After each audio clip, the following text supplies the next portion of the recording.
Assalamu alaikum, خوێندکارانی. Assalamu alaikum guys, hope you're doing great. I'm back again with a new video. For today we are going to talk about Unit 3, an expected invitation. لا أمرمان باس لا episode سيما كين درباري چی درباري بانگهشنامە چاوەڕوان نەکراوەکە. بزانین پێ بانگهشنامەیەکی بوێت لەکوێوە.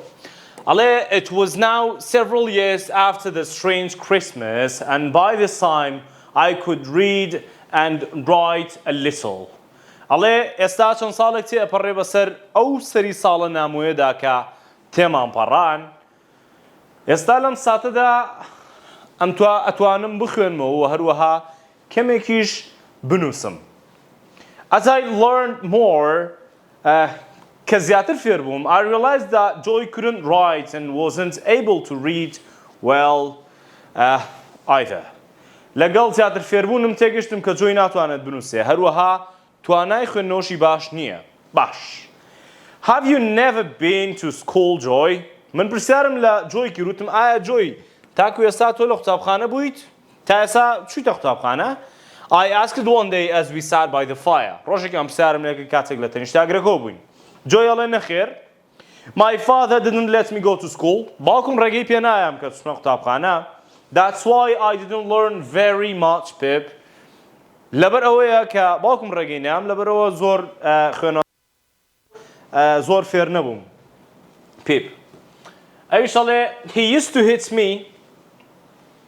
hit me and my mother it wasn't easy and my mother was very unhappy.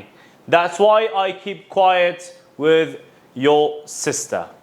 باوکم چییە؟ باوکم ئەڵێ هەموو کات پێشتر لێی ئەیام و دایکیشم it wasn't easy. دایکیشم زۆر ئەو نوعە نەبوو لەگەڵما و باشە نەبوو لەگەڵما. wasn't very unhappy. زۆر دڵخۆش نەبوو. لەبەر ئەمە that's why I keep quiet with your sister. لەبەر ئەم هۆکارەیە لە مناڵیاوانە لێوم هەنێر شت کراوە بەرامبەرم لەبەر ئەو هۆکارەیە کە من بەو شێوازەم لەگەڵ خوشکەکەتا بەو شێوازە بێدەنگم و زۆر یعنی کێشەم نییە لەگەڵ خوشکەکەتا زۆر جوابی نایەمەوە یاخو زۆر ئەوە نییە لێگەڕێم تو ڕابێ هەرچێکە چونکە من لە مناڵیەوە ڕاهاتم بۆ جۆرە ژیانە. She is difficult woman. خوشکەکەت بەڕاستی زۆر داهات توندە خوشکێکی توندسەیە. ئەمە هەر جۆی ئەڵێ but when your parents died کاتێک خێزانەکەت مردن she looked after you. خوشکەکەت هەموو کات چاودێری توێ کرد و ئاگای لە تۆ بوو. And I thought that was very kind. کە ئەمە مەبینی بەلامەوە زۆر جوان بوو. پێم وابوو خۆشکەی تۆ زۆر میهرەبانە. هەڕاستە تووڕێ بەڵام زۆر میهرەبانە. She is a good woman. بەڕاستی خوشکەکەت ئافرەتێکی تەواو پرفێکتە. زۆر کامل و شامل و تایبەتە. When I asked her to marry me کاتێک داوام لێ کرد کە زاواجم لەگەڵا بکە I thought poor little boy and I told her to bring you with her to live at my house.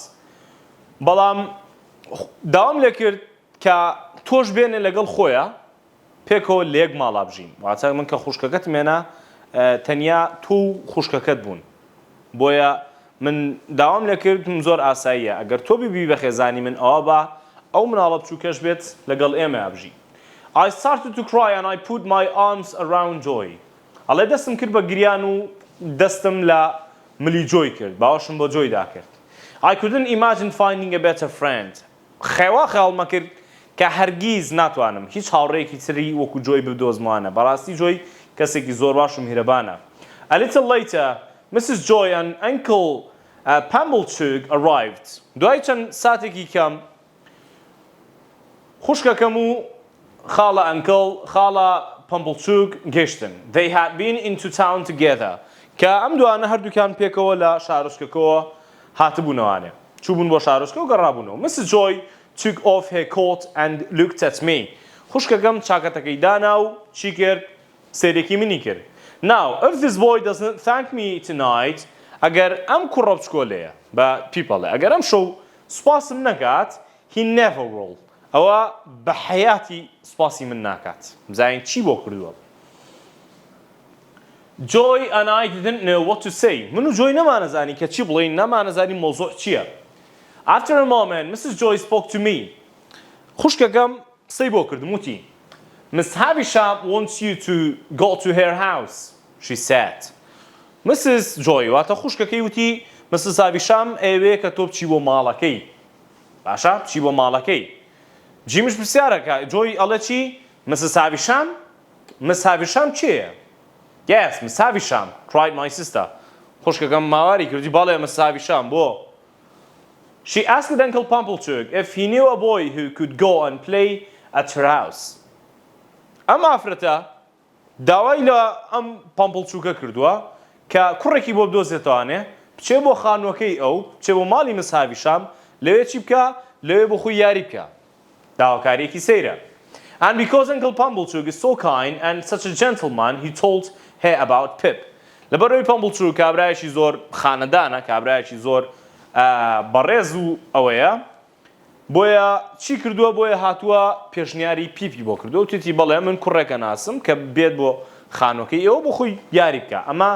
داواکاری پامپڵچووکە Pip will stay with Uncle Pumblechook tonight ئەڵێ پیپ ئەم شەو لەگەڵ خاڵە پامپڵچووکە ئامێنێتەوانێ And tomorrow he will play at Miss Havisham's house و بۆ سبەینێ لە ماڵەکەی خاتوو هاویشام بۆ خۆی یاری ئەکات And he had better play or there will be trouble. She warned. Pێ ئەڵێ باشترە you had better he had better play. بۆ باشترە کە تۆ یاری بکەی ئەگەر نا ئەوە ئەبیتە هۆی کێشە there will be trouble و یاخود کێشەت بۆ دروستە بێ Then Mrs. Joy pushed me into the kitchen and washed and brushed me until it hurt. دواتر خوشکەکەم منی بردە کوێ ئەڵێ منی بردە کیچنەکە منی بردە چەشتخانەکە مطبەخەکە لەوێ دەستی کرد بە شۆردن و فڵچەلەیانی من ئەم دیوە و دیوی کردم حتا وەکو نییە سوور و شینی کردمەوانێ سوور و مۆرە شین و مۆری کردمەوانێ Then I was dressed in my best clothes and given to Uncle Pumblechook و دواتر چیم کرد دواتر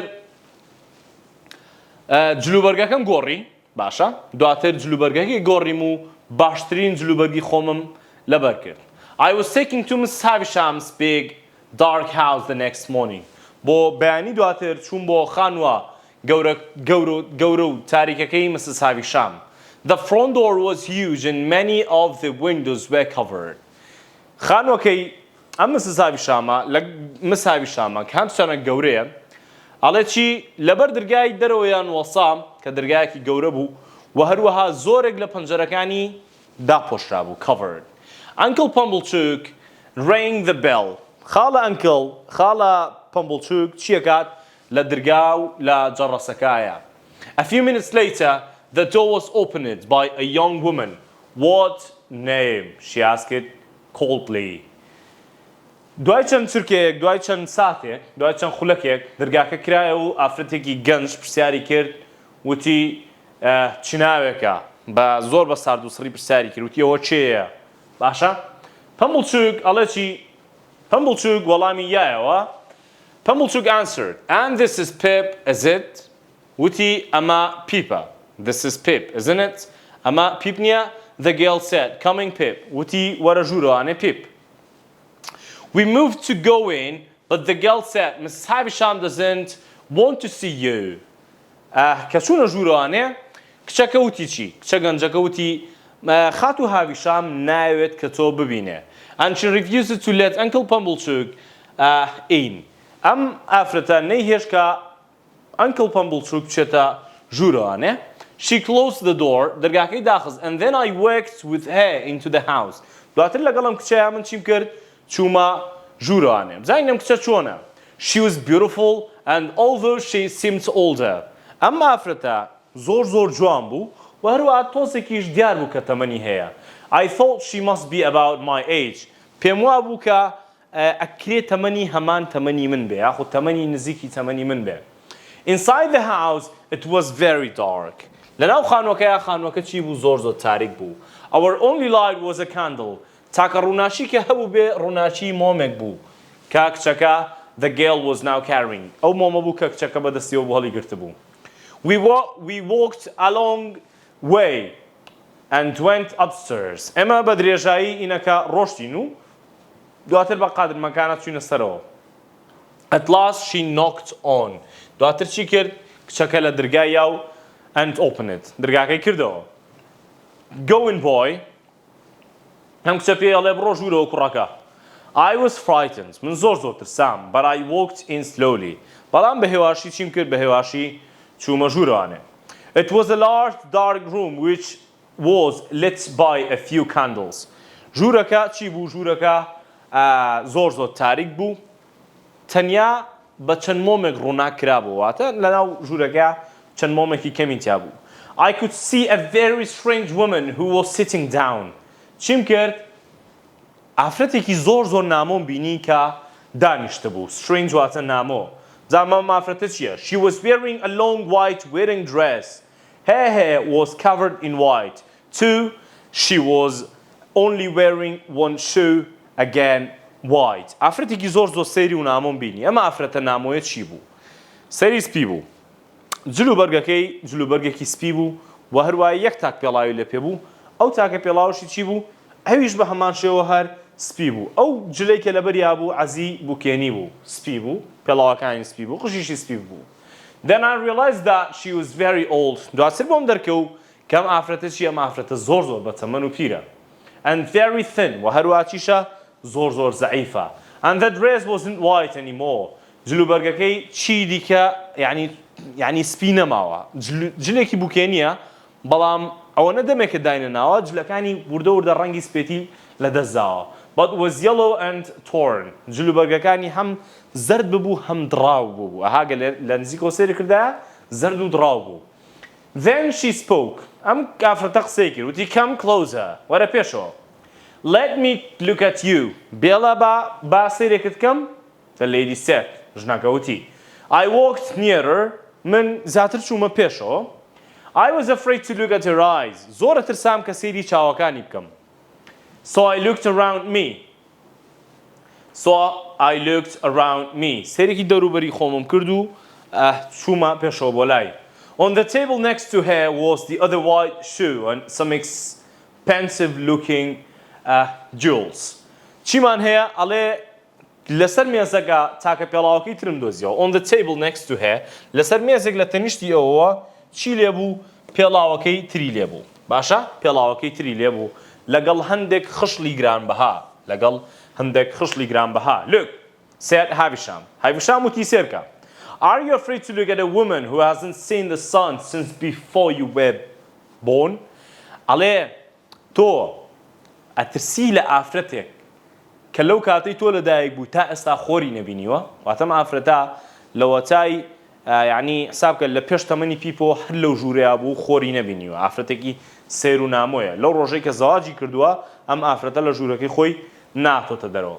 She put her hand to her chest and said quietly, My heart is broken and I am so tired. ئەم ئافرەتە دەستی خستە سەر سنگی. باشە دەستی خستە سەر سنگی. و هەروەها وتی چی بەهێمنی وتی دڵم شکاوە من زۆر ماندوم من زۆر هیلاکەم هەر لە هیچ و خۆڕایی. She looked very unhappy for a moment. بۆ چەند ساتێک هەستی بە بێتاقەتیە کرد. And then spoke again. دووبارە دەستی کردەوە بە قسەکردن. وتی I would like to see someone playing, so play for me. ئەڵێ حەزەکەم کەسێک هەبێ یاریم بۆ بکە یاخود لەبەر چاومە یاری بکە. تکایە یاریم بۆ بکە. I couldn't move and said. نەمتوانی هیچ بجوڵێم و وتم. I am very sorry. داوای لێبورد نەکەم. I don't think I can play just now. من پێم وانییە بتوانم کە ئێستا یاری بکەم. Shall I go to the door and call Stella? Miss Havisham said, looking at me coldly. ئەڵێ چی بکە؟ ئەڵێ بڕۆ بۆ لای دەرگاکە و بانگی چێ بکە؟ بانگی ستێلا بکە. ئەمە خات و هاویشام وتی بڕۆ سێرێکی چیم بۆ بکە؟ بڕۆ بانگی ئستێلام بۆ بکە. ئەڵێ I was very afraid. من زۆرە ترسام. But I went to the door. زۆر بەتاقەت بووم زۆرە ترسام. چوومە لای دەرگاکە و دەرگاکەم کردەوە و and called. After a few moments لە دوای چەند ساتێک I saw the light from Stella's candle as she walked towards the room. دواتر ڕووناشی مۆمێکم بینی.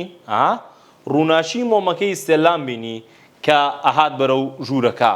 Havisham told Stella to come closer. داوای لە ئستێلا کرد کە نزیک بێتەوانێ. Where she held the jewel up to the girl's pretty brown hair and then spoke quietly to her and smiled. گەوهرێکی یاخود خشلێکی کرد بە قژی ئستێلاوە باشە بە قژی ئستێلاوی بەست و بەهێمنی قسەی لەگەڵ کرد و زەردەخەنەی بۆ کرد. Quietly and then smiled to her. دواتر چی بۆ کرد؟ دواتر خەندەی بۆ کرد. These jewels will be yours one day. وتی ئەم خشلانە ڕۆژێکە بێ بەهی تۆ. Now let me see you play cards with this boy. ئێستا ببینە حەسەکەم ببینم کە چۆن یاری لەگەڵ ئەم کوڕەیە ئاکەیت. This common boy ئەڵێ ئەم کوڕە ئەمە کوڕێکی ئاساییە. This common boy ئەم کوڕە ئاساییە ئەمە چی ئەم کوڕە؟ ئەم بە کوردی خۆمان ئەمە چی ئەم لاتە؟ یاڵا Stella replied, yes, said Mrs. Havisham. بەڵێ خاتو هاویشام. خاتو هاویشام وتی بەڵێ لەگەڵم کوڕایە یاریەکەی. So we began to play cards. ئێمە دەستمان کرد بە یاریکردنی وەرەقە یاری قومارە ئیتر وەرەقەیە. I played badly. زۆر بە خراپی یاریمە کرد. And Stella laughed at me. Stella پێم پێیەکەنی کە من بۆ شازە خراپە یاریەکەم. She looked at me and cried. سەیری منیە کرد و هاواریە کرد. His hands are so rough and his boots are so heavy. I felt sad but said nothing. I lost the game. پی داما و ئەڵێ ستێلا لە کاتی یاریەکە پێم پێیەکەنی سەیری دەستێ کردمەوەی دەستەکانیشی زۆر ڕەش و زبرە دەستەکانی زۆر زبرە و پێڵاوەکانیشی زۆر گەورەیە ئەمە چێن پێڵاوە گەورانە ها گاڵتەی پێکرد سوکایەتی پێکرد پیپی داما و I felt sad ئەڵێ هەستم بە خەمباریە کرد بەڵام هیچم نەوت یاریەکەم دۆڕان As we started to play the second game کاتێک دووبارە دەستمان کردەوە بە یاری دووەم Miss Havisham said, she says many terrible things about you. Miss Havisham وتی ئەو کچە زۆر شتی خراپی وت دەربارەی تۆ زۆر یعنی سوکایەتی پێکردی. But what do you think of her? ئەی تۆ ڕاو چییە بەرامبەر ئەم کچە؟ پیپیش ئەڵێ I don't want to say anything. نامەوێ هیچ شتێک بڵێم. Tell me in my ear, said Miss Havisham. ئەڵێ Okay, ئەگەر ناشیڵەی ئاساییە وەرە لە بن گوێمام قسێ بکە. Tell me in my ear. She is very proud. بە بن گوێی Miss Havisham ئەڵێ ئەو کچە زۆر لە خۆباییە. She is very proud. ئەو زۆر خۆی بەش دەزانێ. Yes, what else? And very pretty, I said anything else. و پێش ئەڵێ ئەی چیتر Miss Havisham ئەڵێ ئەی چیتر. ئیتر پیپیش ئەڵێ وەڵا زۆری جوانە. جوانە. Anything else? ئەڵێ چیتر. I think she's very rude. ئەڵێ پێم وایە کە زۆر هینیشە زۆر بێئەدەبە زۆر یعنی هەسوکاتی ئەمەم پێگا زۆر تووڕۆ ئەوەیە. And I would like to go home now. و ئەمە ئێستا بڕۆمەوانێ Miss Havisham. بەخوا من بەرگە ناگرم لێرە. When you have finished the game کاتێک یاریەکەیان تەواو کرد Miss Havisham پێڵێ چی؟ ئەڵێ ئۆکێ توانی بڕۆیتەوە بەڵام کەی یاریەکە تەواو کرد نەگەستا. Stella won the last game and threw the cards down on the table. Stella کە یاریەکە تەواو کاتەوەی باتەوانێت چیەکات وەرەقەکان هەڵەیە بەسەر پیپی داما وەرەقەکان هەڵەیاتە سەر مێزەکەوە لە بڕۆ هەی بێمستەوە. Miss Havisham said that she expected to see me again in 6 days. Miss Havisham ئەڵێ پیپ یاریەکە دۆڕان ساتوانی بڕۆیتە ماڵوانێ.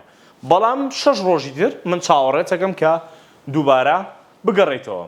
Then she turned to Stella and said, دواتر چی کرد؟ ڕووی لە ستێلا کرد و پێی وچی Take him downstairs before he goes. Give him something to eat and drink.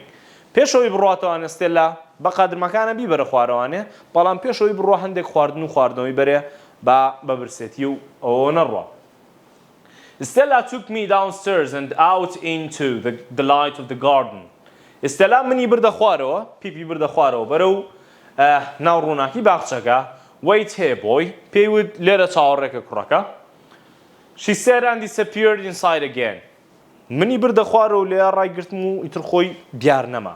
زانین چێ بێ She came back with some bread, meat and a drink which she put on the ground. ئەم ئستێلایە چی کرد؟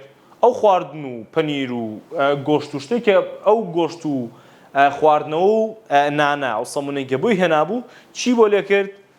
دووبارە سوکایەتی پێکە لەسەر عەرزەکە بۆی دانێ باشە لەسەر عەرزەکە بۆی دانێت و نایاتە دەسی Did she think I was a dog? پیپەڵێ ئەو کچە وازانە من سەگم بۆچی لە سەر عەرزەکە بۆم دانێ. I was very upset. زۆر بێتاقەت دەبێت زۆر غەمبارە پێ. But I didn't want to Stella to see me crying. ئەڵێ نەم ئەویست کە ئستێلا گریانەکەی من ببینێ بۆیە گریانەکەم لە ناخی خۆمە هەشتوانێ چونکە ئەو کچە سوکایەتی زۆر پێکردم و بۆ شێوازە مامەڵی لەگەڵ کردم. After she had gone I cried and cried. دوای ئەوەی کە ئستێلا ڕۆی من چیم کرد من گریام زۆر هەستم بە بێتاقەتیە کرد. And kicked the wall with the heavy boots she had laughed at. وەچیمە کرد لە کاتی گریانەکەمە کە بە ڕۆشنەوە ڕۆشتم شەقم لە دیوارەکەم هەڵەیە شەقم لەو دیوارانە هەڵەیە بە پێڵاوە گەورەکانم بەو پێڵاوانەی کە ئستێلا گاڵتەی پێکردم و سوکایەتی پێکردم. What seems like ages later. ئەوەی دوای چەندین ساڵ وا دیار بوو. ئستێلا appeared and took me to the front door. ئستێلا دەرکەوت و منی برد بەرەو دەرگای پێشەوە. She said, You have been crying a lot, haven't you? And you are nearly crying now. Stella پێیوت ئەوە چییە؟ تۆ ئەڵەی گریاویت؟ ئەوە چییە؟ ئەڵەی گریاویت؟ یان خەریکە بەتەمای دەستکەی بە گریان. She laughed پێی پێکەنی و and then pushed me through the door and into the icy street. پێکەنی و پاشان پاڵێکی پێوە ناموتی بڕۆ دەرەوە. بۆیە من چوومە سەر شەقامە سەهۆڵبەندیەکە و لێوەشەوە هێواش بەرەو ماڵەوە بەڕێکەوتم. As I walked home to the forge دوای ئەوەی کە ڕۆشتم بەرەو تەنورەکە یاخود بەرەو دووکانی ئاسنگەریەکە I thought of the things the beautiful Stella had said to me. بیرم لەو شتانە کردەوە کە ئستێلای جوان پێی ئەوتم ئەو قسانەی کە پێیوتم واتە ئەم ئستێلایە چەنە عەزێتیم پیپەیە هێشتا پیپ ئەڵێ ئستێلای جوانم قسانەی کە پێوتم واتە سوکایەتی زۆر پێکرد بەڵام ئەم هێشتا لەبەر جوانیەکەی هیچ کێشەیەکی نیو هەمووی قبول کردووە. I was common واتە من کەسی کوڕێکی ئاساییم. And I had rough hands دەستێکی زبر و هیلاکم هەیە. And boots that I now hated. و ئەو پێڵاوانەی کە ئەم پوتانێکی ئێستا لە پێمایە ڕقم لەوانەشە بێتەوە. I felt sad and ashamed. هەستم بە بێتاقەتیە کرد و شەرمم لە خۆمە کرد. لێرەیە خوێندکارانی عەزیزم مای ئەپیسۆدی سێم بوو. هیوادارم سوودێکم بێ خۆشەویست گاند بێ هەتاوانە ڤیدیۆیەکتر بەخواتان ئەسپێرم خواتان لەگەڵ.